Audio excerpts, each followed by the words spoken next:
As mulheres começam realmente a ser muito mais valorizadas do que na minha idade. Já atravessei assim algumas fases e sei que o que se faz e o que se pensa hoje é de veras diferente daquilo que se fazia e daquilo que se dizia ou pensava aí há umas décadas. Portanto, há um cuidado em querer devolver à mulher o lugar que ela merece na sociedade. E qual é este lugar?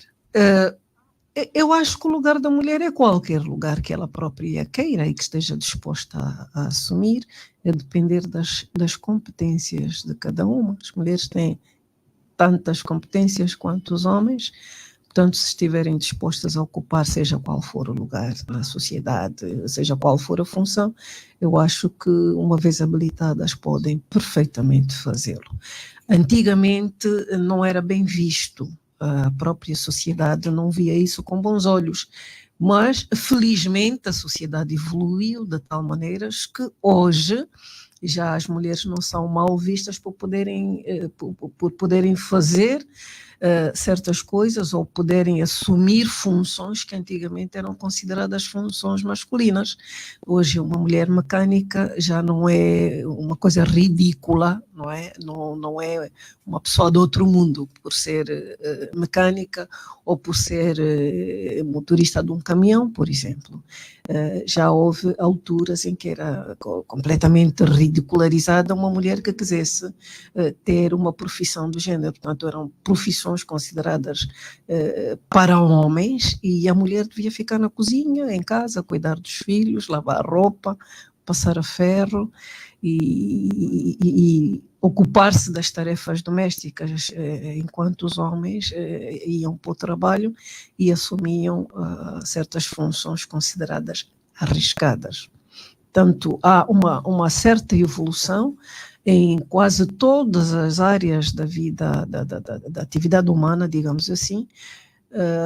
Resta apenas a fazer com que, afinal, essas leis que são promulgadas muitas vezes sejam elaboradas de tal maneira que na prática isso também seja verificável. Portanto, há muitas leis que protegem as mulheres hoje, mas na prática torna-se um pouco difícil que as mulheres atinjam esses patamares. E então o que falta, suponho que é realmente criar condições para que as leis possam ser praticadas e as mulheres possam ter acesso a tudo quanto elas próprias queiram, desde que tenham possibilidades de se preparar e ganhar competências para isso. O país está aberto a estas situações, de valorizar a mulher no ramo político, olhando, por exemplo, aquilo que é o poder político, há uma maior abertura. Por exemplo, se olhar para o país do ponto de vista da governação, há muitas mulheres a ocuparem cargos-chave, não é? Quanto mais não seja, inclusive os dois maiores partidos em Angola têm como vice-presidente mulheres. Sim, em termos políticos demos passos consideráveis. Portanto, as mulheres hoje em dia ocupam lugares de grande destaque, isso é uma verdade. As percentagens ainda não são muito elevadas, não são muito grandes, mas com vontade das próprias mulheres, acho que a breve trecho já teremos uma percentagem muito maior de mulheres a ocupar espaços de decisão, tanto a nível político quanto económico e social.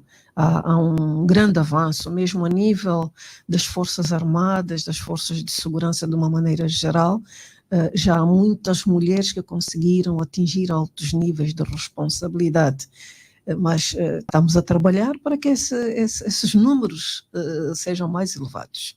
Os partidos políticos têm estado a promover digamos, esta elevação das mulheres a lugares-chave e pouco a pouco elas vão realmente assumindo esses lugares de grandes responsabilidades, esses lugares de decisão. Do ponto de vista político, este aumento cada vez maior de mulheres em cargos políticos e também a nível do governo, qual é a leitura política que se pode fazer? É a necessidade que os próprios partidos ou o próprio governo têm para se mostrar perante a sociedade, ou resulta do esforço das próprias mulheres? Perdoa-me, esse pensamento pode parecer meio... Sim, diz bem, é tudo, digamos assim. Os partidos têm necessidade de ficar bem na fotografia, como se diz na gíria, não é? Portanto, os partidos têm esta necessidade de se mostrar perante os olhos da sociedade e do mundo como partidos progressistas, não é? Hoje em dia, um partido que não tenha uma boa percentagem de mulheres bem colocadas é um partido um pouco mal visto, porque em toda a parte do mundo a batalha agora é fazer com que as mulheres realmente assumam. Já se fala de 50-50 numa boa parte dos países, os países mais desenvolvidos, digamos assim. Em África ainda não atingimos estes níveis, mas vamos caminhando. É pena, porque às vezes as mulheres são indicadas para esses lugares-chave, mas não têm bem poder de decisão.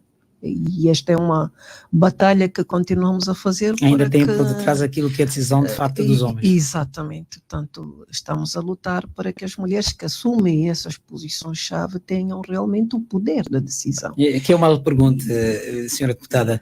Esta situação que reporta, sente também a nível do seu partido? A nível do meu partido, há um certo cuidado de não indicar as mulheres apenas por serem mulheres. Às vezes somos criticados, mas vamos devagar.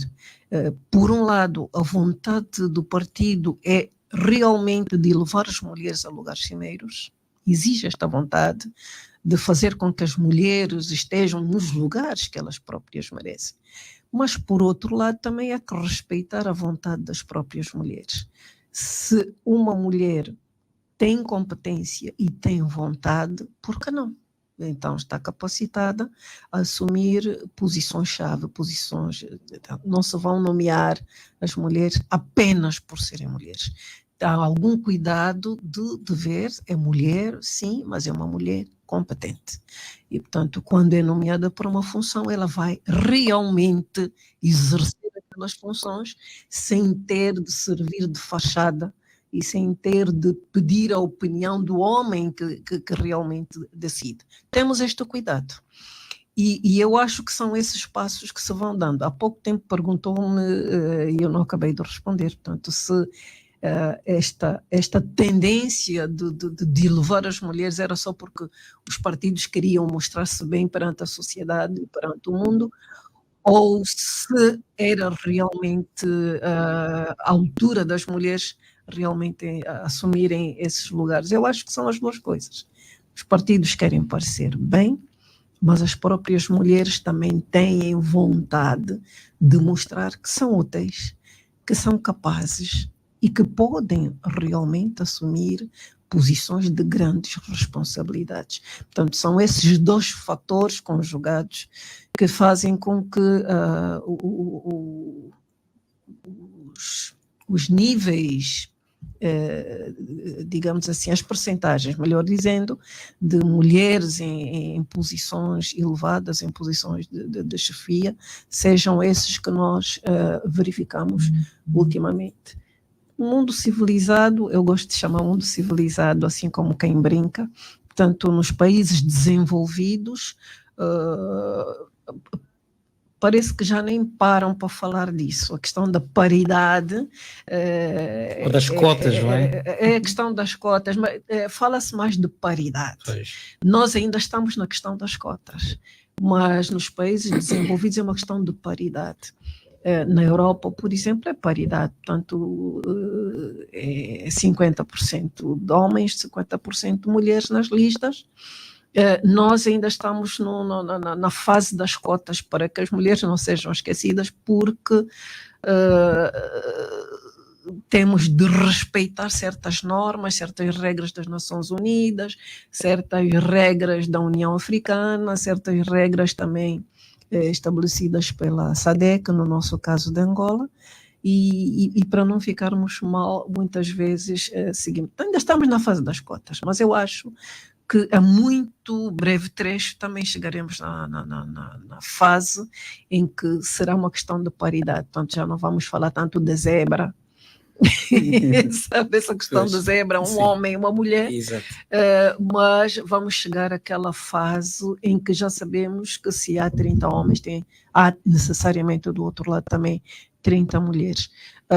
As condições para que as mulheres se preparem e ganhem competências para tal vão surgindo. Ainda não é muito evidente. Digamos, em abono de verdade, ainda não é muito evidente porque as famílias que têm algumas dificuldades no que concerne a educação dos filhos, quando os meios são escassos, ainda priorizam os rapazes. A menina fica em casa. E mesmo quando as meninas podem ir à escola, são elas que têm de assumir as tarefas domésticas. Portanto, já há um certo desequilíbrio. Já não há uma igualdade de oportunidades. Isso a partir mesmo de casa? A partir de casa. Isso é uma questão cultural. A menina tem de limpar a casa, lavar a louça, cozinhar, ajudar a mãe nas lides domésticas. E os rapazes não. O que faz com que o rapaz tenha muito mais tempo para preparar as matérias e, portanto, ter também melhores resultados na escola. Então, temos de trabalhar para que isto mude, para que as meninas tenham também tanto tempo para preparar as suas matérias quanto os rapazes. Isso também tem muito a ver com a forma como os próprios pais encaram a questão. Eu, por exemplo, tive mais rapazes do que meninas, portanto, não achava diferença absolutamente nenhuma. Os rapazes podem muito bem assumir as tarefas domésticas em pé de igualdade com as meninas. E até porque é muito bom para a sua vida futura, porque não ficam dependentes de ninguém. E isso faz com que tenham o mesmo tempo de lazer, o mesmo tempo de estudo, o mesmo tempo de descanso, e acho que isso é muito bom. E é o que tem de se trabalhar nas nossas famílias tradicionais, quando as meninas têm de fazer isso, têm de ir buscar água, têm de lavar roupa, têm de fazer um monte de coisas que os rapazes não fazem. E isso prejudica o desempenho das próprias meninas no que diz respeito à sua preparação académica. Ouvindo a Rádio Essencial, assim que só agora sintonizou, a 96.1, perdão, a nossa convidada hoje, Arlete Leona Chimbinda, vice-presidente da UNITA, o maior partido na oposição, com quem vamos então conversar nesses minutos desta terça-feira. Continuando a falar ainda do Março Mulher, mas indo já para mais o lado político, como é que chegou à vice-presidência da UNITA? Foi fácil? Boa pergunta. Como é que eu cheguei à vice-presidência da UNITA? Eu fui membro da Jura durante muito tempo e agora estou aqui a tentar lembrar-me quando é que eu assumi responsabilidades executivas na Jura, parece que foi desde sempre. E fui militando, fui trabalhando, fui assumindo responsabilidades cada vez maiores a nível do partido, até que em 2019, quando do 13º Congresso do Partido... Eu perguntava-lhe o primeiro, 11º ou o segundo? O primeiro, o primeiro, portanto... Foi antes do chumbo. Exatamente, em novembro de 2019, quando o engenheiro Adalberto Costa Júnior foi eleito, ele nomeou-me, indicou-me para a vice-presidência da UNITA para a área política e social. Estava preparada na altura para assumir esta Absolutamente não. Nem sequer me passava pela cabeça que um dia fosse assumir tão grande responsabilidade a nível do partido. Nunca pensei nisso. Para ser sincero, nunca pensei nisso, pronto, não estava preparada, nunca pensei nisso, nunca me ocorreu esta hipótese, esta possibilidade. Nem soava ali pelos corredores que o seu nome seria indicado? Não. uma outra pessoa avançou como conjetura, que eu não só não acreditei nesta possibilidade, como não estava pré-inclinada. Portanto, uma outra pessoa ter dito, mas devias ser vice-presidente, e eu disse categoricamente que não era para mim. Portanto, quando surgiu a indicação, foi como uma bomba, e a primeira reação, como pode imaginar, foi de recusa. Eu recusei, mas o engenheiro Adalberto soube convencer-me, e depois considerei que se era uma possibilidade de eu ser útil ao meu partido, devia aceitar o desafio. Mas que era um desafio na altura, me pareceu um desafio e tanto, foi realmente uma questão inédita, digamos assim. Nunca me passou pela cabeça que eu pudesse um dia ser indicada para tal responsabilidade. Certamente que a UNITA tem outras senhoras também. Por que acha que foi Arlete Chibinda indicada? Eu não sei se sou capaz de responder a esta pergunta. Nunca debati essa questão com o presidente do partido. Nunca perguntei por que ele me escolheu a mim e não a outra senhora. Não sei. Sinceramente, não sei. Nunca debati com o meu presidente. É uma situação que até 2019 era quase que impensável, ter uma vice-presidente na liderança da UNITA, ou uma vice-presidente, digo, na UNITA. Foi uma grande reviravolta. A chegada de Adalberto Costa Júnior, acha que se fosse uma outra pessoa, teria lá chegado também? Não é que nunca se tivesse falado nisso. Mas o que é certo é que não acontecia. Já se aventava essa hipótese. Há quem diga até que a UNITA quase que imitou o MPLA. Não, sabe, não se trata bem de imitação. Portanto, a possibilidade de uma mulher na vice-presidência já se levantava, já se falava disso. Portanto, já houve muitas conversas à volta disso, e até já se avançavam alguns nomes, no tempo em que o doutor Isaías Samacuva era presidente do partido. Portanto, não foi uma surpresa tão grande assim, porque já se falava disso há bastante tempo a nível da UNITA. Só as pessoas talvez não se tivessem preparado para que fosse logo naquela altura. Eu é que nunca pensei que fosse eu. Sempre pensei que fossem pessoas mais velhas, mais experientes do que eu. Mas esta possibilidade já se avançava, já se falava disso. E se por acaso tivéssemos amadurecido a ideia, provavelmente teríamos tido uma vice-presidente muito antes do MPLA. Pois. E já pensou, está preparada por um eventual sonho maior do que uma simples vice-presidência? Simples como quem diz, não é? Sabe, eu sou daquele tipo de pessoas que sonham fazer combates difíceis, mas não necessariamente lá no topo. Nunca foi meu objetivo estar lá no poleiro, lá no topo, não. Eu nunca pensei nem em ser presidente da Lima. Já muitas vezes as pessoas me disseram, mas por que não te candidatas? Eu dizia, não, eu sou um bom membro da Lima, que executo as tarefas que me forem acometidas e estou bem. Portanto, enquanto quadro do partido, eu sempre pensei que estava bem lá onde o partido me colocasse. Portanto, que eu estava disposta a executar as tarefas que me fossem indicadas. Mas nunca pensei em ser nem vice-presidente e muito menos presidente. Eu lembro-me que na altura do 13º Congresso, um jornalista me fez essa pergunta. Eu disse, quando chegar a altura de uma mulher se candidata-se, alguém disse, mas e por que você não? Eu não estou preparada para esta responsabilidade tão grande. não é uma questão de fugir à responsabilidade, mas porque eu não me preparei psicologicamente para ser presidente de. Aprendi a aceitar a minha responsabilidade enquanto vice-presidente da UNITA, mas acho que estou bem aqui, vou me empenhando para poder desempenhar bem as tarefas que o meu partido me dá, mas talvez eu seja mais útil preparando jovens para esta tarefa. A UNITA estaria preparada para ter uma mulher na liderança do partido? Perfeitamente, perfeitamente.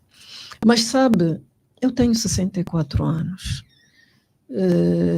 Portanto, a ambição da UNITA neste momento, a grande preocupação da UNITA neste momento é o rejuvenescimento da direção.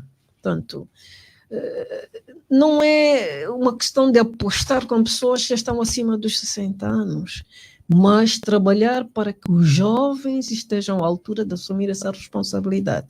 Portanto, eu acho que sou muito mais útil se eu utilizar a minha experiência, transmitindo-a a jovens que têm maior potencial do que eu e que têm muito mais energias para poderem levar o partido para patamares cada vez mais altos.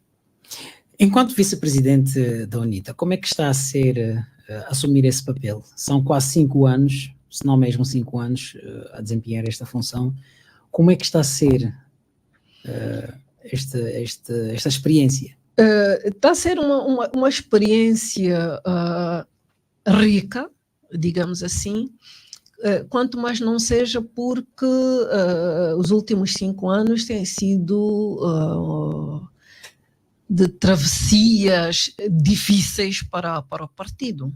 Portanto, toda a gente sabe que esta direção foi eleita primeiro em novembro de 2019, quase 2 anos depois tivemos de realizar, 2 anos depois tivemos de realizar de novo o mesmo congresso, por causa de histórias, não vale a pena estarmos aqui a evocar, toda a gente também já conhece. Portanto, não foi fácil. Depois passamos pela crise da Covid também, no mesmo período, e a atividade política é, por excelência, uma atividade de proximidade. Agora, fazer esta atividade numa altura em que não se pode aproximar dos outros é muito complicado, extremamente complicado. E portanto, tem sido o nosso percurso de dificuldade em dificuldade. Mas sabe, a tarefa de um vice-presidente é de secundar o presidente, de substituí-lo nas suas ausências e de exercer funções que o presidente indicar. Portanto, eu tenho estado a dar o meu melhor. Tem sido fácil substituir Adalberto Costa Júnior? Não é fácil substituir um presidente. Agora, substituir Adalberto Costa Júnior, mais difícil ainda se torna, porque o presidente Adalberto é aquele jovem carismático, muito dinâmico, portanto não é nada fácil substituí-lo, mas ele tem sido um presidente que nos guia e que nos orienta e, portanto, temos estado a cumprir as tarefas para as quais ele nos orienta e com as luzes que trazemos da nossa escola, do nosso presidente Savimbi, portanto, temos estado a fazer aquilo que, nas condições de Angola, num país que ainda não é bem democrático e de direito, é possível fazer-se. Portanto, com muitas dificuldades, mas o povo angolano é generoso e, acima de tudo, está altamente politizado, o que, de certa forma, também alivia o nosso peso. Quando diz que Angola ainda não é um país bem democrático de direito, o que é que quer dizer? Quero dizer muita coisa. E eu não preciso de... É do ponto de vista formal, do ponto de vista material... Do ponto de vista material, não. Uma coisa são as leis que se aprovam e outra coisa é a materialização destas leis. Portanto, a postura do governo angolano não é a postura de um governo de um Estado democrático e de direito. Num Estado democrático de direito, por exemplo, não teríamos sido obrigados a realizar um congresso que não só cumpriu todas as normas estabelecidas pelo próprio partido, porque nós temos estatutos, e assim em toda a parte do mundo, portanto, os congressos dos partidos regem-se pelos estatutos do próprio partido, pelos regulamentos estabelecidos pelo próprio partido. E neste capítulo não houve falha absolutamente nenhuma. Portanto, num Estado democrático e de direito não teria havido aquela história de termos de repetir um congresso que seguiu todas as normas e que tinha sido anotado pelo próprio Tribunal Constitucional, o que significa que eles tenham verificado que estava tudo em ordem. Mas, por decisões políticas, chegou-se àquele ponto. Isso só é possível num país que não é democrático e nem é de direito. Num país democrático e de direito, os partidos na oposição teriam os mesmos direitos e as mesmas oportunidades que o partido que governa. Não é o caso em Angola. O que é que o MPLA, por exemplo, tem? Que oportunidades é que o MPLA tem que a UNITA, vamos falar aqui da UNITA porque é com a vice-presidente deste partido que estamos aqui a falar. Todas as oportunidades. Quer dar exemplo? Todas. Por exemplo, a comunicação social. E falemos só da estatal. Não falemos da privada porque a estatal. O presidente da UNITA foi eleito em novembro de 2019. Não me lembro de uma única vez que tenha passado num órgão de comunicação social público. Não me lembro. Não é normal. Não é normal porque ele dirige o maior partido na oposição, portanto tem uma opinião sobre os assuntos de Estado, sobre os assuntos da sociedade, tem uma opinião sobre a vida do país. E não tem oportunidade de passar em nenhum órgão de comunicação social. Pior que isso, é combatido por esses órgãos. Isso não existe. Num Estado democrático de direito, isso não existe. Mas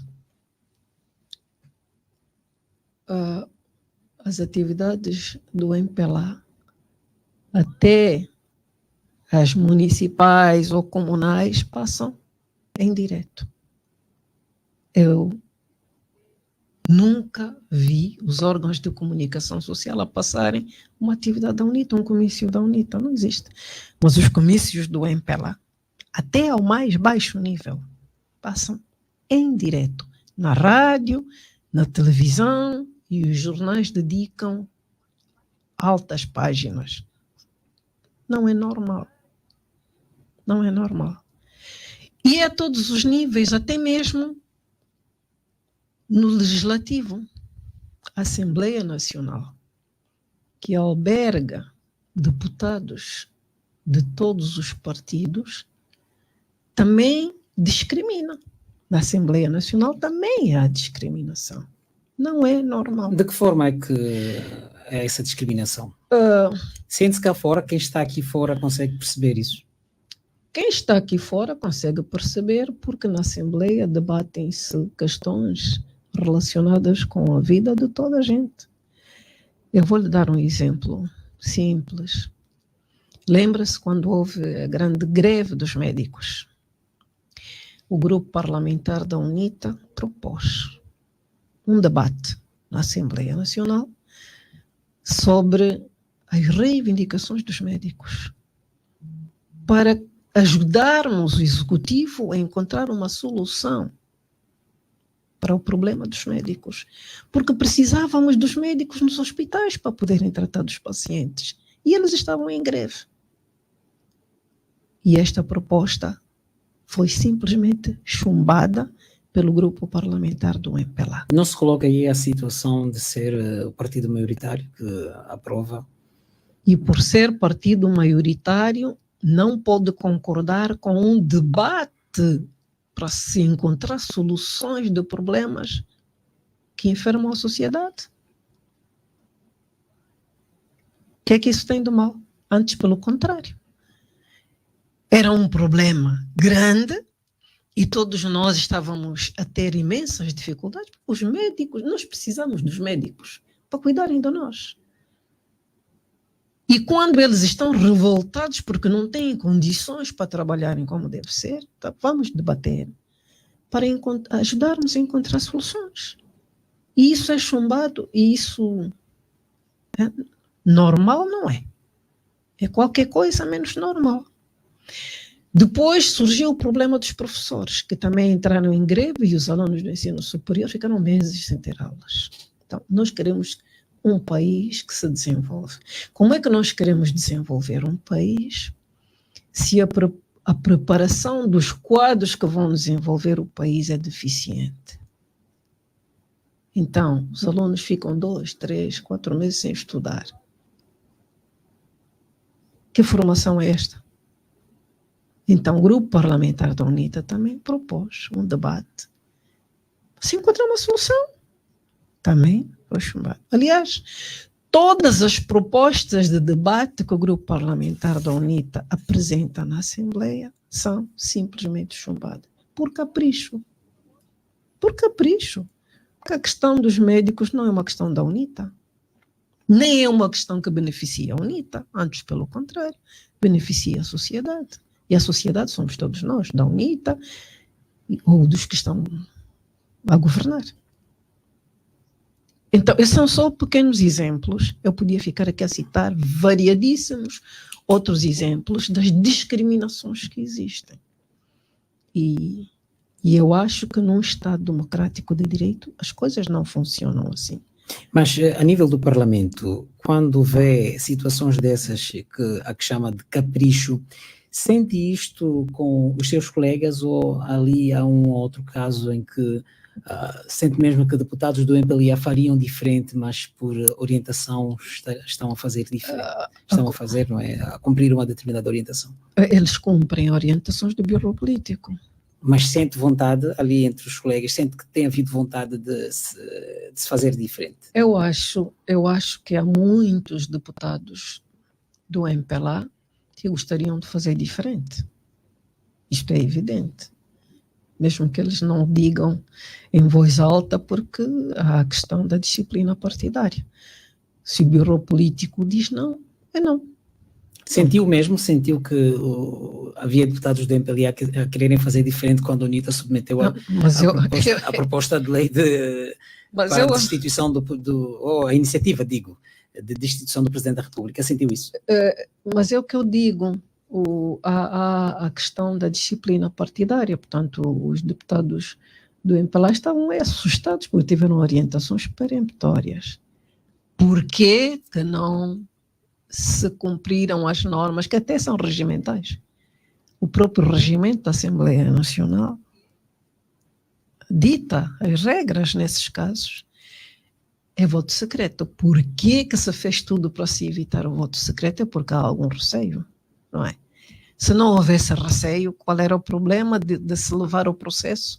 Até porque o que nós fizemos na Assembleia foi só a primeira fase. Porque uma vez que se introduz um processo desses, a Assembleia reúne-se e cria a comissão ad hoc, que analisa, avalia e depois traz um relatório para o plenário, não é? E mesmo que a coisa seja aprovado no plenário, vai para o Tribunal Constitucional. Há uma outra fase. Mas houve uma grande necessidade de se chumbar o processo logo de início, porque eu acho que o que assustou as pessoas é a questão do voto secreto. Sabe que na Assembleia até hoje o voto não é secreto, é por mão levantada. Não existe mais isso de mão levantada. Em toda a parte do mundo, cada deputado vota como quer, e não é mão levantada. E por que enquanto responsável, segunda vice-presidente da Assembleia Nacional, por que acha, quando lê esses sinais, este comportamento, o que é que lhe oferece dizer? Por que não se cumpre aquilo que está estatuído no regimento? Porque o Bureau Político do MPLA é que decide. Eu sou segunda vice-presidente, nem a presidente decide sozinha, quanto mais a vice-presidente que é do partido da oposição. A própria presidente só decide depois da ordem que vem lá de cima, do Bureau Político ou do próprio Presidente da República. Então, estamos assim, num Estado democrático e de direito, nós também, está na gíria dizer, nós também viajamos um pouco e vemos o que se passa nos outros países, não é? Não é que eles gostem muito de lá, mas não é verdade. Mas os deputados votam em consciência, não é?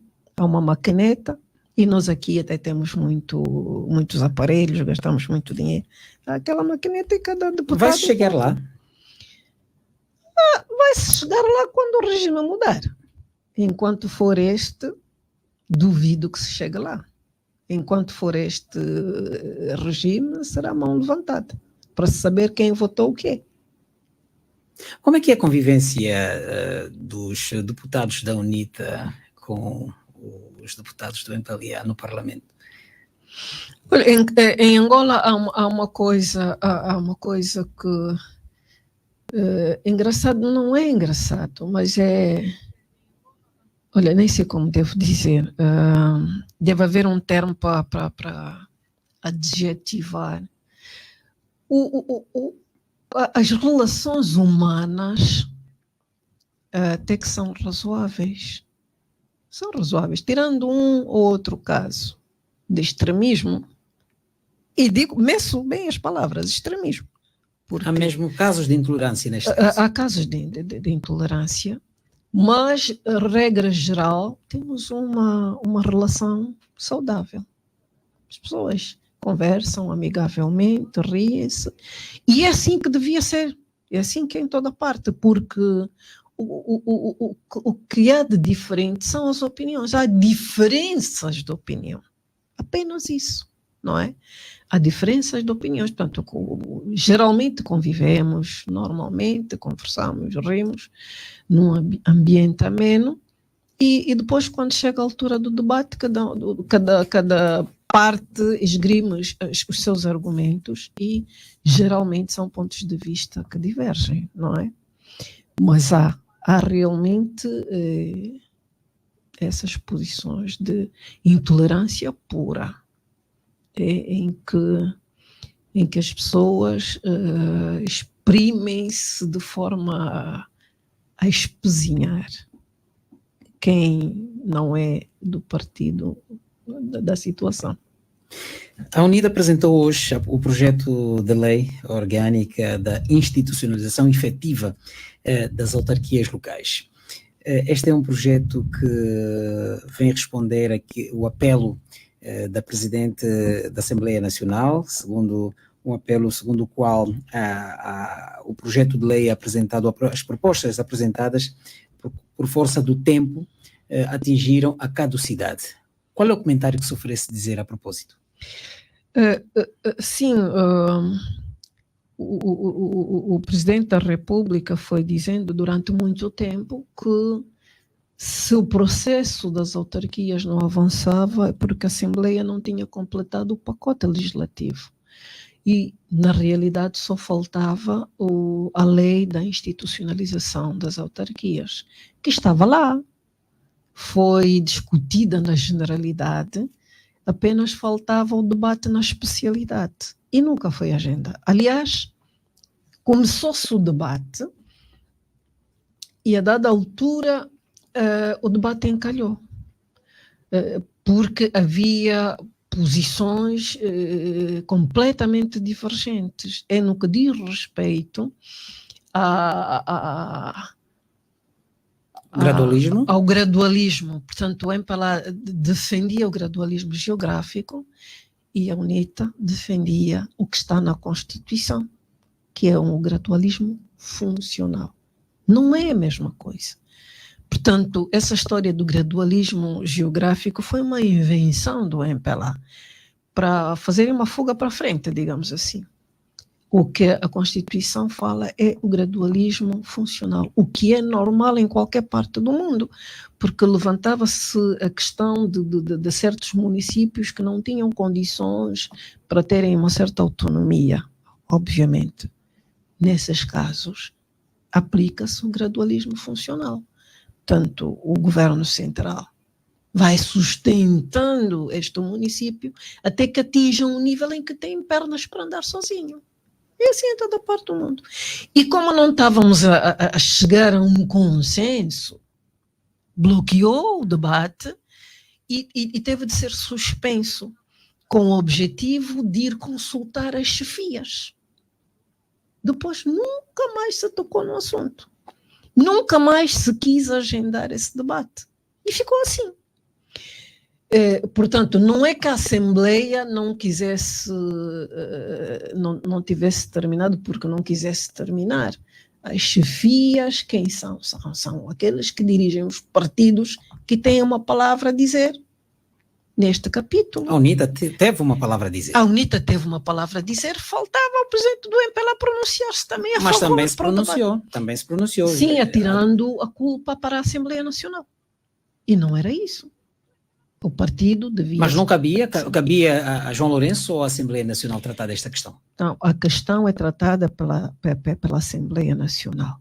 A Assembleia Nacional é composta por grupos parlamentares dos partidos. Existe a tal disciplina partidária. Os partidos é que instruem os seus grupos parlamentares quando surge uma questão como esta, em que não há consenso. Há quem lhe chamaria de interferência do Presidente da República. Não é o Presidente da República, é o Presidente do MPLA. Pronto, do Presidente Mas este é que é o grande problema, quando o Presidente da República também é o Presidente do partido que sustenta o governo. Não, no caso, seria porque mesmo... é preciso que ele saiba quando é que age como Presidente da República e quando é que age como Presidente da do partido. Não é? Tanto, enquanto Presidente do partido, ele devia dar instruções ao seu grupo parlamentar para se continuar o debate e terminá-lo. Então, também era conveniente que o debate não avançasse e ficou assim. Como agora... o argumento que se apresenta é de que falta o pacote eleitoral, o pacote legislativo não está pronto e os partidos são livres de apresentar propostas. Ok, lá vai a proposta. E depois mas este argumento é um argumento que convence Arlete Chimbinda de que houve, de facto, caducidade deste documento e, por isso, se precisa avançar para uma nova proposta? Ok, seja, o regimento da Assembleia não diz isso, mas se esta é a interpretação, e nós, angolanos, somos muito férteis em encontrar interpretações, sobretudo por conveniência. Ok, pronto. Se o fim da legislatura significa a caducidade de diplomas que não foram concluídos, ok. Então está aqui uma proposta e queremos ver agora o que dá. Mas o que é que diz o regimento? Eu, por acaso, tive acesso ao regimento, só que não tivemos muito tempo. O que é que diz o regimento relativamente a isso que chama de interpretação diferente? Eu não sou jurista, portanto, essas interpretações eu... Pronto. Mas é algo que a UNITA recebe de ânimo leve, pronto. A Presidente da Assembleia Nacional diz que o documento atingiu a caducidade e limita-se apenas a avançar com um novo projeto de lei orgânica sobre... A UNITA não recebe nada de ânimo leve, e tanto é que se, para desbloquearmos... Pelo que tudo indica, perdoa-me interrompê-la, pelo que tudo indica, a UNITA já estava muito bem preparada. Isso foi dito, acredito que na quinta ou sexta-feira, e a UNITA, dias depois, nós inclusive tentámos falar com a UNITA para comentar o assunto, dizia não, que nós já temos um documento pronto para apresentar, e hoje apresentou. Sim, porque já desde 2020 que estamos nesta situação que não avança, não é? E Nós tínhamos apresentado as nossas propostas quando entrou o pacote autárquico na Assembleia Nacional e, claro que preparados nós já estávamos, sim. E como eu estava a dizer, nós não levamos a coisa de ânimo leve, tanto é que se o problema é este, está aqui, a proposta. E agora queremos ver o que vem a seguir. E como é que olha? Acredita que com este passo vai, de facto, ser aprovada esta lei e haverá a institucionalização das autarquias? Eu espero que sim, porque o próprio governo começa a ficar ridículo, não é? Torna-se ridículo não avançar. Se afinal o problema é a caducidade do documento que entrou na 4ª legislatura, está aqui um documento, e agora, se esse não for discutido e não for aprovado, queremos ver qual será o argumento, não é? Porque o Executivo começa a tornar-se ridículo. Foi o Sr. Presidente da República que disse, que veio a público dizer que as eleições autárquicas seriam realizadas em 2020. Mas o governo diz que não diz isso. Não, é só ir ao discurso do Sr. Presidente da República. Diz que sequer marcou datas. Não marcou datas. Mas o Sr. Presidente da República disse 2020, isso ele próprio disse num discurso que, se não me engano, foi em 2018. Discurso sobre o Estado da Nação. Sim, mas é só ir a esses discursos. Essas pessoas que dizem que não podem reler os discursos e vão lá encontrar isso. Toda a nação angolana ouviu da boca do Sr. Presidente. Mas, mesmo que ele não o tivesse dito, está na Constituição. Este debate já vem de legislaturas anteriores. Acho que foi na 2ª, 3ª legislatura, quando se começou a debater o pacote autárquico, e o debate não avançava, exatamente porque naquela altura não havia muito interesse. O presidente João Lourenço mostrou interesse, só que depois recuou, porque a coisa enquistou, o assunto enquistou. Então agora queremos ver qual será o próximo argumento. O argumento para o não avanço desta proposta não poderá ser a aprovação desta lei, da lei de divisão político-administrativa que foi aprovada na Generalidade na semana passada? Sim, essa questão da divisão político-administrativa é uma forma também de fazer recuar o processo autárquico. Diz o ministro Adão de Almeida que não. Vamos. A UNITA tem esperança que isso não impeça? É assim, a UNITA tem interesse que isso não impeça, assim como todo o povo tem este interesse, porque nós queremos ir para a frente, nós queremos que o país comece a avançar e as decisões não sejam só tomadas a partir da cidade alta. Nós queremos que o país passe para uma fase em que o povo tenha alguma coisa a dizer sobre o seu próprio destino, que o povo tenha possibilidade de opinar sobre a gestão da coisa pública. E eu acho que este interesse é de toda a gente. A UNITA não está obcecada pelas autarquias? Pois, o senhor ministro diz que é uma obsessão. Se é uma obsessão melhorar as condições de vida dos cidadãos, sim, é uma obsessão. Esta é uma via que a UNITA pretende encontrar para governar, para ser governo, de alguma forma? A realização ou a institucionalização das autarquias? E se tal fosse, qual seria o crime? Não, é uma pergunta que eu lhe coloco. Não, eu vou responder, mas faço começando por essa pergunta. Se a UNITA quisesse a realização das eleições autárquicas para poder governar de certa forma, não seria crime absolutamente nenhum, porque a Constituição, que é do MPLA, conforme os nossos colegas nos fizeram ver há poucos dias, prevê isso. Mas não foi bem isso. Não foi bem isso. Não, o que se passa é que quando se debate ou se aprovam diplomas desta natureza e de outra, mesmo na nossa vida social, quando se aprova um documento, a maioria aprova e a minoria submete-se. a partir do momento em que se aprova, a minoria também adota aquele documento. Não é assim que se passa. Então, não há necessidade de dizer que é a Constituição do MPLA, o que seja. É a Constituição do MPLA. Se é assim que querem considerar, seja. Mas prevê as eleições autárquicas. Ok, então sejam realizadas.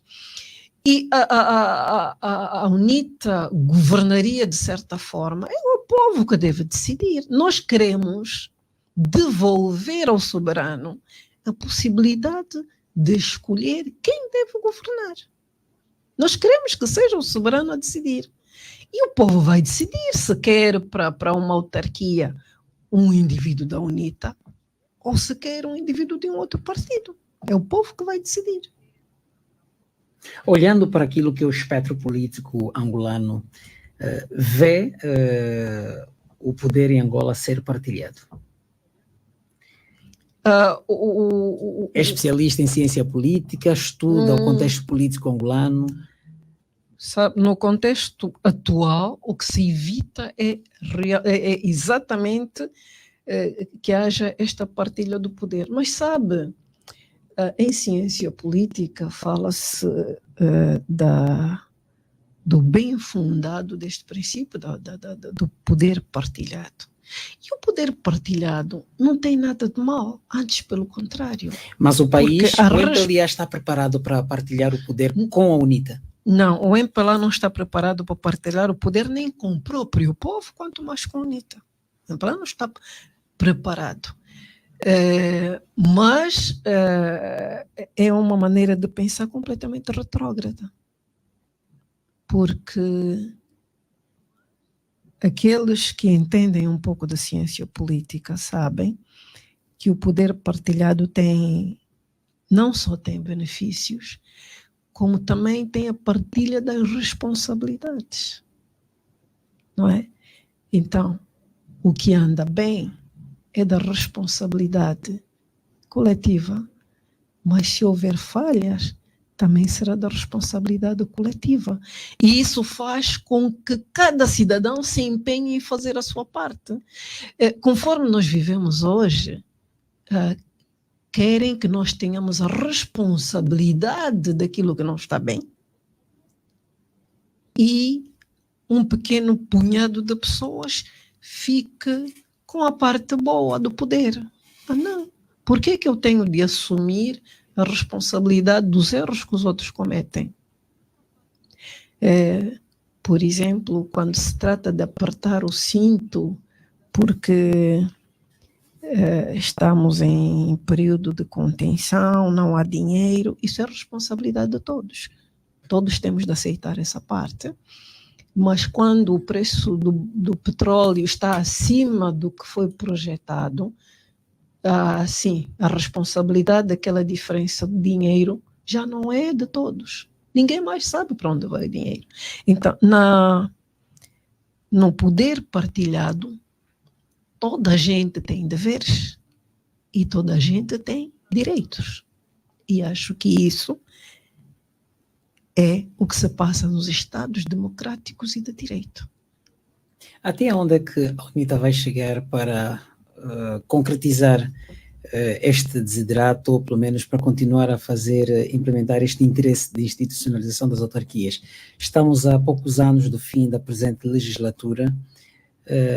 Acredita que poderão chegar lá? Esta lei vai passar? Até onde é que a UNITA vai chegar? Bom, o nosso objetivo é fazer com que o povo seja respeitado e o povo assuma as rédeas dos seus próprios destinos. Mas como é que isso vai acontecer? Porque em 2022, por altura das eleições, a UNITA também fez quase que uma comoção popular para que houvesse aquela situação do votou, e depois que se fizesse a verificação dos votos, e que inclusivamente pedia mesmo a Adalberto Costa Júnior e a UNITA de uma forma geral que não tomasse assento no Parlamento, mas por força da lei a UNITA teve de tomar assento no Parlamento.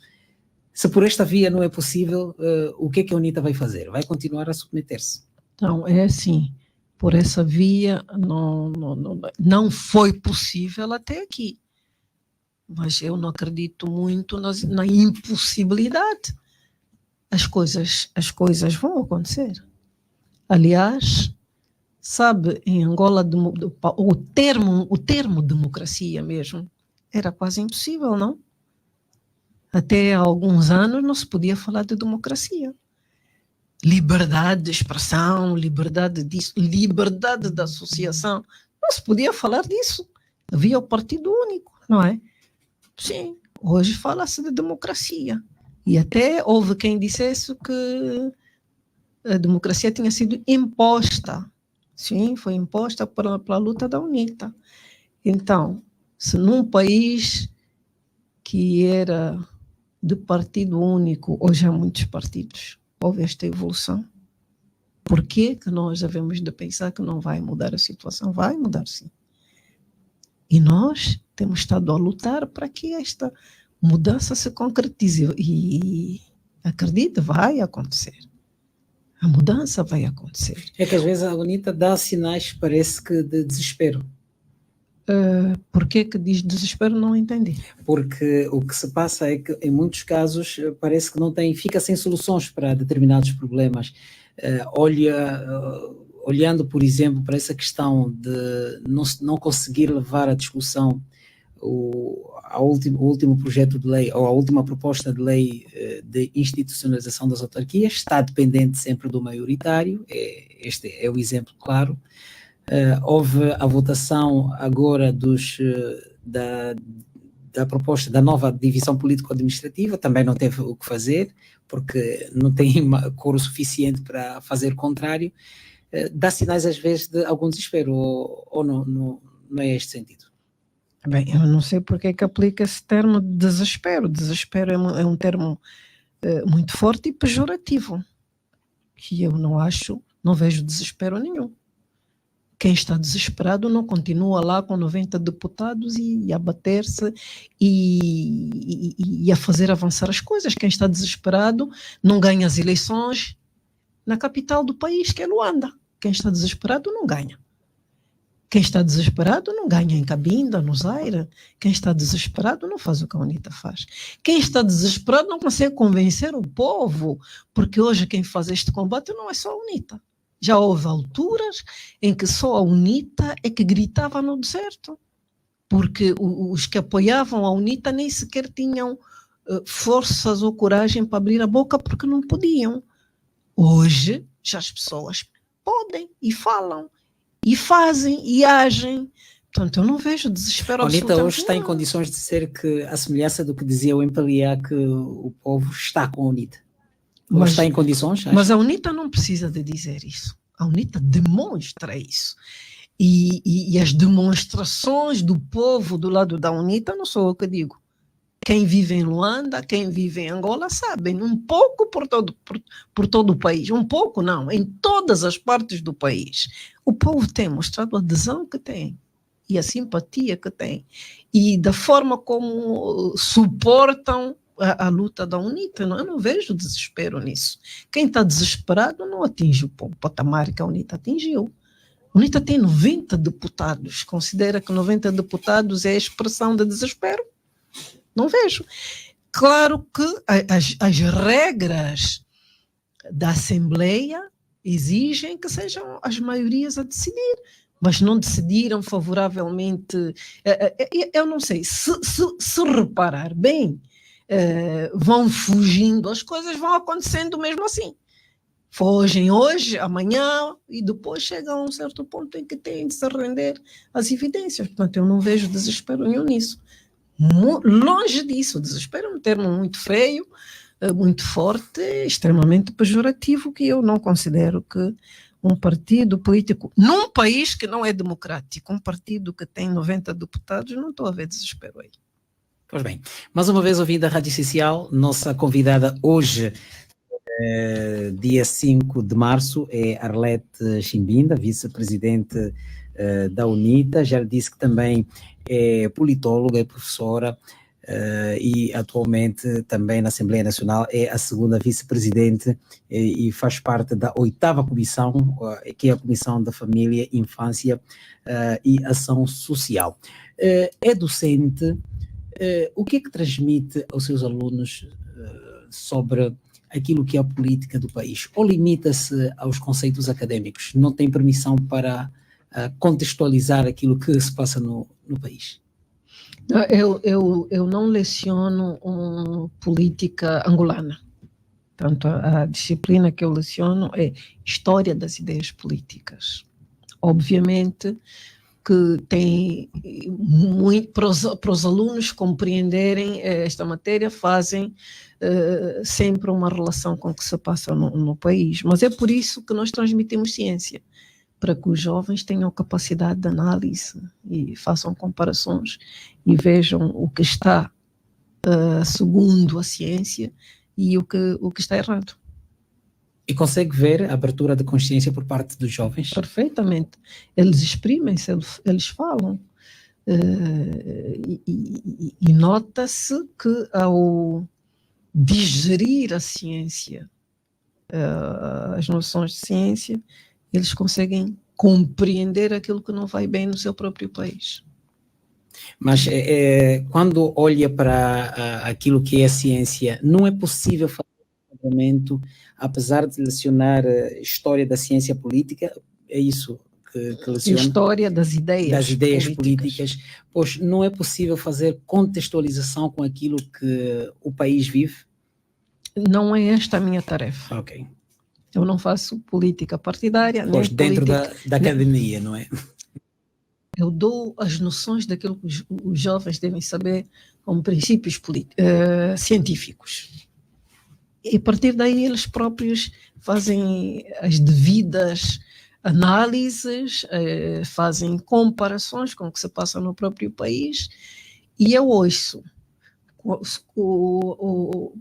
Quem quiser um pouco mais que isso, vem me consultar fora da sala de aulas. Não é? E entro no meu papel de política para explicar às pessoas aquilo que se passa. Sente que existe, como é que eu diria, não sei se é autonomia académica, mas independência, digo, as pessoas pensam por cabeça própria em Angola? Em Angola, as pessoas não têm o hábito de pensar. Como é? Não, durante muitos anos não existiu essa liberdade de pensamento. É a liberdade académica a que me referia e de pensamento. Também não existia. Eu não sei como funciona na Universidade Estatal, mas nas privadas nota-se muito receio. Até os professores de Direito, por exemplo, não têm coragem de dizer as verdades sobre o direito, porque têm medo que isso choque com o que se passa em Angola. É muita pena. Mas a juventude, curiosa que é e ávida de conhecimento, pesquisam ou acompanham o que se passa pelo mundo, leem e eles próprios, mesmo que os professores, não tenham coragem de dizer as coisas, de chamar as coisas pelos seus nomes. Mas por que é que acha que as pessoas não dizem? Quando vê que... Têm receios, têm medo. Têm receios. O receio ainda existe. Há um controlo? Sente que existe um controlo? Há uma limitação por parte dos professores, dos académicos em expressar aquilo que de facto pensam? Há uma limitação porque, sabe, aquela coisa de ser vigiados até pelos próprios alunos ainda existe. E as pessoas têm algum receio de perder os seus postos e ficarem sem o seu pão. Então, pessoas como eu, que já estão mergulhados no mundo da política, de qualquer forma já está conotado mesmo. Né? Da chuva tem de se molhar mesmo, não é? Mas há muitas pessoas que têm receio de dizer verdades científicas até, com receio de perderem o seu pão. Só que os jovens contornam e chegam à verdade sempre. Sempre. Agora, com a internet, com as televisões e que acompanha-se o que vai pelo mundo e as opiniões de certos políticos, passa por cá o Lula que faz aqueles discursos, aquilo instrui, os jovens ouvem aquilo. Leciona numa instituição de ensino superior privada. Privada. Nunca tentou entrar numa pública? Não foi de seu interesse? Não é que eu não tivesse interesse, mas para entrar para a universidade pública é preciso um concurso. E desde que eu voltei para Angola, não me lembro de ter havido um concurso na universidade pública, senão noutras províncias muito mais distantes. Pelas atividades que eu já exercia no partido, não tinha interesse em candidatar-me para ser professora na Lunda Sul, por exemplo. Porque já não existe aquelas situações de que os deputados ou os membros do outro partido político lecionarem, por exemplo, em universidades públicas. Existem deputados, ou digo, dirigentes, militantes da UNITA que lecionam em instituições públicas. Ou nem por isso?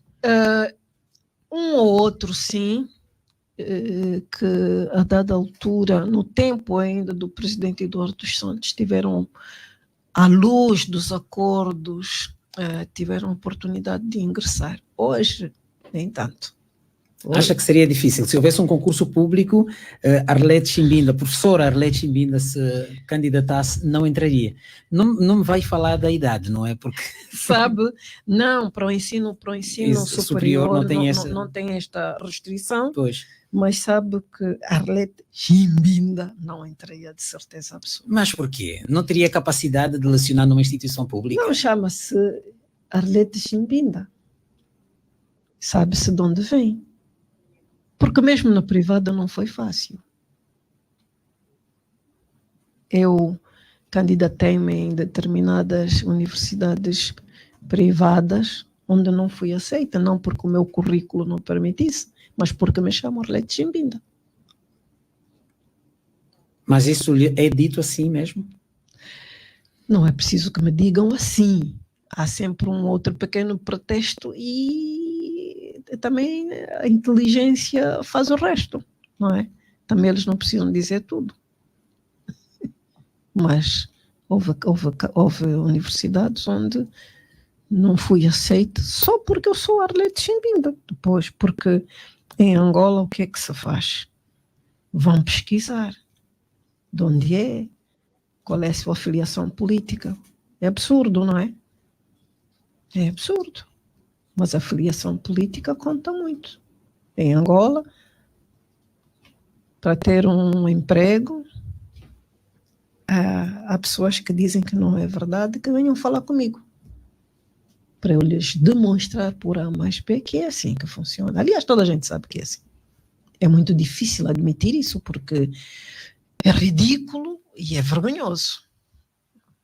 No século XXI é vergonhoso, mas ainda funciona assim. Então, eu mesmo, pelo meu nome seria logo discriminada. Eu chamo Arlete Chimbinda. Foi por sorte que está a dar aulas na Universidade de Belas?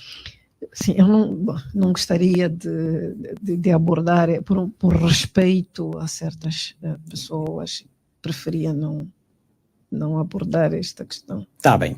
Nós vamos aqui então respeitar esta posição da professora também, Arlete Chimbinda. Eu vou perguntar-lhe como é que avalia hoje a situação política ou social, digo mais socioeconómica do país? É dirigente política? Substituiria imediatamente por alguma situação? Aliás, tem estado a substituir o seu presidente. Qual é a avaliação que faz do país que está a viver agora? Bem, a situação sociopolítica e económica do nosso país é difícil. Extremamente difícil. Vivemos numa época em que os trabalhadores não têm poder de compra, a nossa moeda é desvalorizada a cada ano que passa e a situação torna-se cada vez mais difícil, porque se nós ouvirmos os entendidos na matéria, os economistas dizem que mesmo o aumento de salário que se fez, houve um pequeno incremento salarial. 5%. mas que, em vez de melhorar a vida das famílias, só piorou. Há quem diga mesmo que quem não pagava o IRT passa a pagar, não é? Portanto, não sei se melhora a vida do trabalhador ou se piora. Os preços sobem a um ritmo vertiginoso. Quando se vai a uma loja comprar alimentação, os preços são assustadores em relação aos nossos salários, que ao cabo ao fim não melhoraram nada, e isto coloca as pessoas numa posição de desespero. Aí sim, aí é que entra o desespero. As pessoas estão desesperadas. Não é por acaso que tivemos números assustadores de jovens a fugirem para o exterior do país. Há quem também tenha negado este facto, mas era só preciso olhar com olhos de ver. Eu, pessoalmente, várias vezes passei em frente à Embaixada Portuguesa e fiquei assustada com as multidões que lá se acumulavam para pedir visto, porque dava a impressão que havia comício. Então, as pessoas vão... Aquilo é que é desespero, porque as pessoas perderam a esperança de melhorar a vida.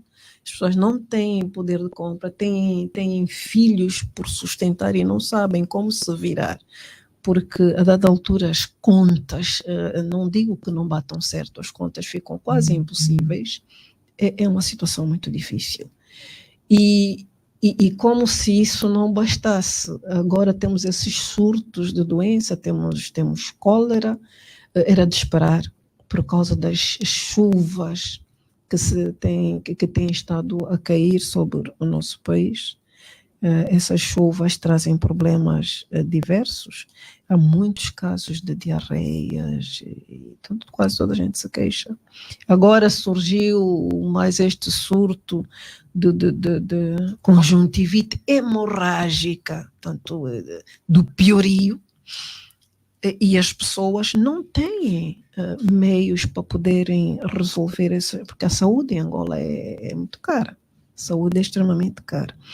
Então, as pessoas encontram-se numa situação tão delicada que difícil de suportar, Portanto, a situação no país, eu não preciso de explicar a quem quer que seja, porque as pessoas que vivem em Angola sabem perfeitamente das dificuldades com que se debatem no dia a dia, não é? O desemprego que também assola a camada jovem, sobretudo a camada jovem, e esses jovens que perderam a esperança de conseguir um emprego para poderem sustentar as suas famílias, porque são jovens, mas alguns já constituíram família também, não é? Não têm casa, não têm emprego, não têm como sustentar a família, e desesperados caem muitas vezes na delinquência. E que soluções é que a UNITA teria para isso? Para esses problemas todos que descreve? É assim, a meu ver, para solucionar problemas sociais é preciso ter alguma sensibilidade. E muitas vezes o que falta é sensibilidade. Então, quando eu falo de sensibilidade, de que é que eu estou a falar? Na minha língua diz-se que quem está debaixo de uma árvore é que conhece o cantar dos passarinhos, não é? O que é que eu quero com isso dizer? Quem passou fome alguma vez na sua vida tem uma maior sensibilidade em relação àqueles que não têm comida. Quem teve dificuldades em algum período da sua vida compreende melhor o desespero de quem se encontra nesta situação. Então, como é que se pode ter esta sensibilidade? Abeirando-nos das pessoas. É preciso saber ouvir, saber escutar, falar com as pessoas. Não é decidir as coisas a partir dos gabinetes, para as pessoas depois gritarem, isto não. Nós podemos ir falar com as pessoas. Ouvir as opiniões das pessoas, sabe? Que às vezes os intelectuais têm tendência de pensar que os outros, só porque não estiveram numa academia, talvez não tenham razão ou não pensem. Pois, mas a sabedoria vem mesmo do povo. E aqueles que nunca se sentaram numa carteira são capazes de nos dar lições de uma importância extrema. Ouvir as populações, saber as suas aspirações, das suas opiniões. E uma vez colhidas essas opiniões, fazer uma análise e daí saem soluções. Quem governa atualmente não faz isso. Não me parece. Eu, pelo menos, não me tenho apercebido desta sensibilidade. Porque quando se tomam determinadas medidas, vêm do gabinete para baixo. Devia ser o contrário. Ouvir as pessoas primeiro. E a partir daquilo que o próprio povo diz, estruturar políticas públicas capazes de solucionar aqueles problemas que o povo diz que sofre. Daí a importância das autarquias. Portanto, quando nós dizemos que é importante que se institucionalizem as autarquias, as pessoas só estão a pensar no poder. Não é só uma questão do poder, mas é sobretudo uma boa forma de resolver os problemas das populações. Dizem que a nova divisão político-administrativa é que vai resolver, que vai trazer a proximidade do Estado em relação às populações. Sim, o governo diz isso mesmo. Diz que... Quem conhece o terreno sabe que isso ainda vai levar muito tempo, porque nesta divisão há pessoas que vão ficar a centenas e centenas de quilómetros da sede. Mas o governo diz que a ideia, na verdade, é aproximar. A ideia é aproximar, mas por que não se criaram primeiro estas estruturas que vão aproximar? Porque agora está-se a dividir as províncias, mas as estruturas ainda não estão lá próximo das populações. Portanto, ainda não é um dado adquirido. As autarquias são exatamente esta proximidade das populações. Porque, em vez de, a partir da cidade alta, se pensarem nos problemas do meu Mochico, por que o município não se ocupa disso? É uma circunscrição mais pequena. Quem governa tem a possibilidade de dominar os problemas de cada bairro, porque a extensão territorial não é muito grande. Trabalha diretamente com os cidadãos. Conhece os problemas das pessoas diretamente. E isto permite estabelecer prioridades e, com os meios existentes, resolver pontualmente. E mais, é que o autarca, eleito pelo povo, tem de prestar contas ao povo. Portanto, é algo que não vê atualmente. Não existe prestação de contas. Claro que não há prestação de contas. Cada um presta contas a quem o nomeou. Não é? E o povo, nisso tudo, não tem opinião nenhuma.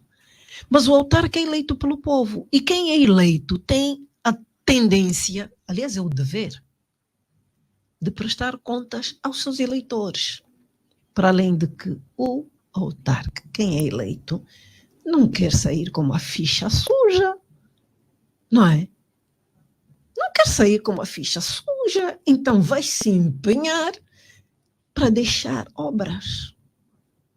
Vai empenhar-se para deixar obras. E isso faz com que o interesse de quem governa e quer governar bem e o interesse do governado, que também quer ser bem governado, se encontrem. Há aí uma parceria que se conjuga e existe desenvolvimento. Mas as autarquias não são uma varinha mágica. Nada é mágico na vida. Nem mesmo nas nossas vidas pessoais. Nas nossas vidas como indivíduos, nada é mágico. Tudo exige trabalho, empenho. Tudo exige inteligência. Mas também tudo exige cooperação. Não é? Eu quero que a minha vida melhore, tenho de cooperar com os outros. Isso é óbvio. As autarquias são uma boa maneira de diminuir esta distância entre os governantes e os governados. E mais, as autarquias são uma boa maneira também de garantir os direitos dos governados para que os governantes não abusem do poder. Porque os governantes têm muito poder. Os governantes têm muito poder e abusam deste poder. As autarquias são uma boa maneira de proteger os governados em relação ao poder dos governantes. E em toda a parte onde há autarquias está provado cientificamente, funciona. Ninguém quer sair corrido pelo povo. Então vai se empenhar e vai fazer um esforço para cooperar com os governados e melhorar a situação dos governados. Agora, não sei, portanto, a situação socioeconómica no país é esta. Eu não preciso de dizer muito mais, porque as pessoas vivem esta situação no dia a dia. Não sou eu que vou dizer aquilo que é a situação deles. Quem passa fome sabe que passa fome e não sou eu que lhe vou dizer que passa fome, não é? Quem sofre sabe que sofre, não sou eu que vou dizer. Mas importa que nós políticos tenhamos esta sensibilidade de nos abeirarmos dessas pessoas que sofrem, conversar com elas e ouvir a opinião delas, porque muitas vezes as soluções estão lá e nós pensamos que a solução é acadêmica, ou que está no gabinete, na escrivaninha. Não é nada disso. Muitas vezes a solução está lá e nós não queremos ir lá ouvir aquele cidadão comum porque achamos que ele não estudou como nós e, portanto, não tem opinião a dizer. A UNITA preza este contato permanente com o povo e a auscultação das opiniões e das aspirações do povo, para que em conjunto se encontrem soluções para os problemas que afetam as populações. Já no fim da nossa conversa temos apenas 3 minutos. É uma pergunta que eu vou colocar, mesmo já para finalizar. A UNITA, e espero que entenda bem a palavra gaba-se de ter ganho as eleições em algumas províncias, em Luanda, Zaire, Cabinda. Nas próximas eleições, certamente que o partido já se está a preparar para o próximo pleito. Qual é o próximo desafio? E faço-lhe essa pergunta enquanto dirigente política do maior partido na oposição. Bom, diz bem que a UNITA gaba-se. Bom, não é uma questão de se gabar, é uma realidade que deve ser dita alto. Com as devidas aspas, eu coloquei aspas no gabar-se. Sim, eu entendo. Eu entendo. Nós dizemos isso porque, na verdade, a UNITA não ganhou só nessas províncias, ganhou muito mais. Mas falamos dessas províncias porque foi nelas em que não foi possível escamotear a verdade. Noutras, a coisa ficou meio abafada, enfim. Então, agora a UNITA continua empenhada no trabalho de mobilização dos eleitores e na mobilização das vontades para a mudança. Portanto, nós... A mudança será desta vez? Sim. O que é que lhe dá tanta garantia de que será desta vez? Não sei se falamos de mudança ou de alternância. Pronto, é especialista em ciência política, saberá melhor qual é o termo. A alternância para a mudança. Pois. Será dessa vez. O que nos faz crer isso é porque nós temos razão. Nós empenhamos-nos em defender os interesses daqueles que realmente sofrem. E esses que sofrem querem a mudança, querem a alternância. E tal como demonstraram em 2022, eles próprios vão se mobilizar melhor, mais e melhor, para que esta alternância aconteça, porque as pessoas querem mesmo que isso mude. E não é só a UNITA quer realmente assumir o poder, mas o povo está cansado e quer esta mudança. Portanto, nós queremos corresponder a este anseio, a esta aspiração do povo, e temos estado a trabalhar. E vemos da forma como o povo se manifesta, porque depois das eleições de agosto de 2022, as pessoas interrogaram-se o que foi feito do nosso povo, do nosso voto. Portanto, eu tenho certeza de que estamos no caminho certo. E eu sei que o povo quer mudar a sua própria condição. Então, a mudança, a alternância vai acontecer, sim. Deputada Arlete Chimbinda, nós agradecemos por esta disponibilidade, por ter estado aqui no Essencial Entrevista. Vamos esperar contar consigo em próximas oportunidades. Muito obrigada. Eu é que agradeço pelo convite que me foi formulado neste mês da mulher. Agradeço também pela vossa simpatia e pela maneira que escolheram de homenagear as mulheres. Espero que este espírito se conjugue com os esforços de toda a sociedade e continuem a informar este povo que precisa de conhecer a verdade daquilo que se passa noutras áreas do país e que muitas vezes não passa em determinados órgãos de comunicação social. Portanto, eu agradeço também por esta oportunidade que me deram de poder exprimir as minhas opiniões em relação a determinados aspectos da nossa vida.